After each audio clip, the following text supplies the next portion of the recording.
Okay, first we need to tackle these walls. So we're going to try to do this as best as we can. So today I'm going to be using an electric hand sander, and I'm going to be using a fine grit 220 finish.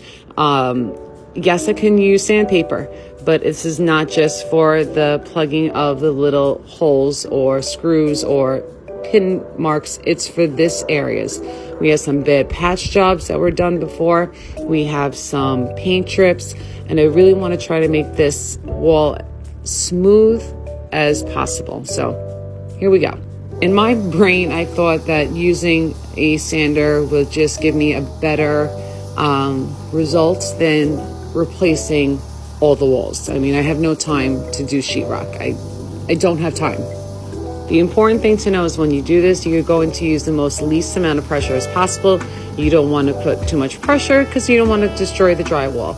So as you can see, I am buffing the areas of where I filled in, as well as any texturized areas, and smoothing with my hand in between to see if the texture is smoother than it was before.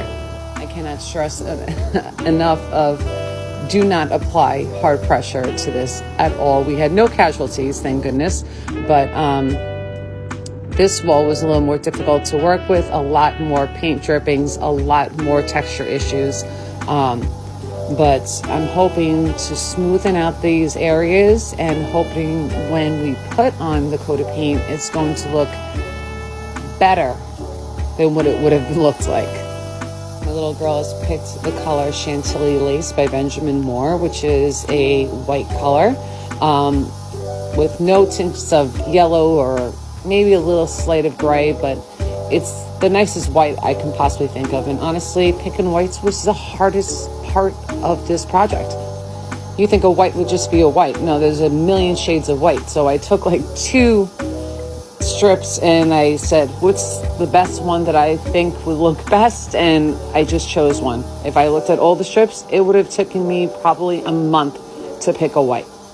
Again, if I don't get it perfectly smooth in all the areas, it's okay. She has some things that she is going to be hanging on her wall, art pieces and such, that we can design around the most imperfected places that I couldn't smoothen out. But I thought that this was a better option than, replacing drywall.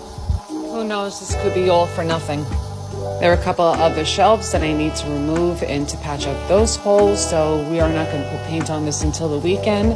But so far, I think it's looking better. It's just a simple solution fix, I think, for anyone who doesn't want to replace their drywall. I mean, it's only one way to find out: paint.